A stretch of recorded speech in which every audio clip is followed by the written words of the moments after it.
안녕하세요. 오늘은 우리가 만드는 도덕 수업 2차 시 인권 침해에 대한 갈등 해결 실천하기에 대해 공부하겠습니다. 지연이와 친구들은 무심코 하는 장난이나 괴롭힘이 친구의 인권을 침해하는 행동이고 이러한 행동 때문에 갈등이 생긴다는 것을 알게 되었습니다. 그래서 학급의 여러 인권 문제를 살펴보고 해결 방법을 찾아 실천하기로 했습니다. 그럼 학급 안에서의 인권 문제는 어떤 것들이 있는지 한번 살펴볼까요? 야, 너 혼나볼래? 너 나보다 싸움 잘해? 조그만 게 까불고 있어. 넌 공부도 못하면서 네가 그걸 할 수나 있겠어? 너 머리 모양이 이상해. 엄마가 바가지 대고 잘라주셨니? 순데렐라야, 오늘도 순대 많이 먹고 왔냐? 잘 보았나요? 교실에서 일어나는 인권 침해였는데요. 방금 봤던 4가지 인권과 관련된 갈등 중 첫 번째 장면의 폭력 쓰기는 왜 나쁜 걸까요? 친구에게 신체적으로 폭력을 가하거나 위협을 하는 것은 인권을 존중하지 않는 행동이기 때문입니다. 네, 그렇죠. 내가 힘이 더 세기 때문에 약한 친구를 괴롭혀도 된다고 생각한다면 힘이 더 센 친구가 자신을 괴롭혀도 된다는 말이 될 수도 있습니다. 그런 일이 발생한다면 과연 나는 기분이 어떨까요? 자신이 싫은 것은 남도 싫은 것이겠죠? 나 자신이 존중받고 싶다면 남을 먼저 존중하면 되는 것입니다. 그럼 두 번째 상황. 무시하기입니다. 무시하기는 어떤 행동인가요? 무엇이 잘못되었죠? 친구의 의견을 잘 들어줘야 하는데 무시를 하는 것은 그 사람의 존재를 인정하지 않는 것이고 이것 또한 인권을 존중하지 않는 행동입니다. 네, 그렇습니다. 친구의 의견을 무시하는 것도 인권을 존중하지 않는 일이죠.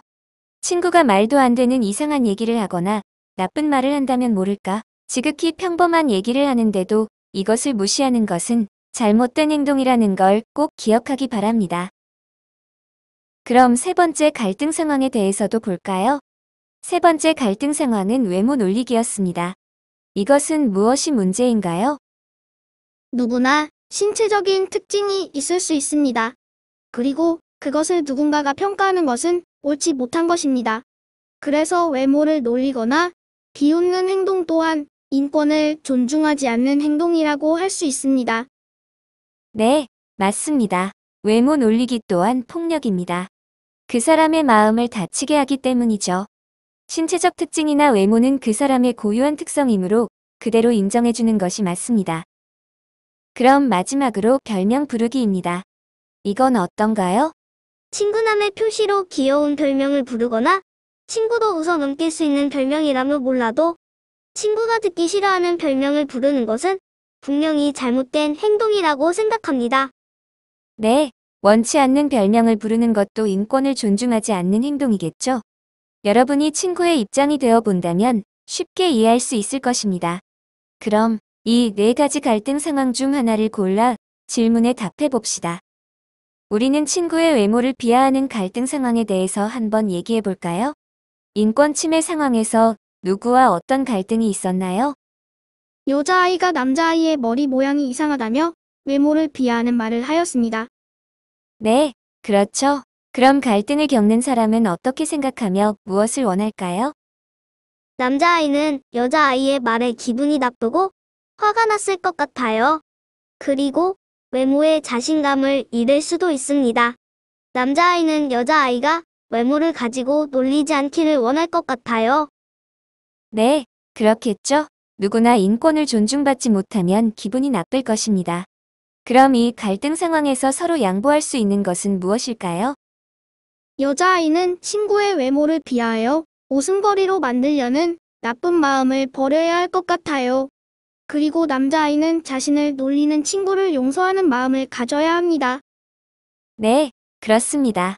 이렇게 서로 한 발짝씩 양보한다면 갈등 상황이 원활하게 해결될 수 있을 것이라 생각합니다. 여러분도 상대방의 외모를 비하하고 놀리기보다는 장점을 찾아 칭찬할 수 있는 어린이가 되길 바랍니다. 그럼 다음 활동입니다. 인권을 존중하는 행동을 생각해보고 일주일 동안 실천해봅시다.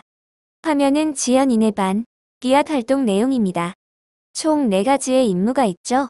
첫 번째는 반 친구 모두에게 칭찬 한 가지씩 하기. 두 번째는 별명을 부르지 않고 친구의 이름 부르기입니다. 세 번째, 네 번째 임무는 어떤 내용을 넣으면 좋을까요? 서로 존중하는 마음을 기르기 위해 일주일 동안 친구끼리 존댓말 쓰기 활동을 해보는 것도 좋을 것 같아요. 친구에 대해 좀 더 깊이 있게 알 수 있도록 친구의 장점을 다른 친구에게 소개하는 활동도 좋을 것 같습니다. 네, 좋은 생각이네요.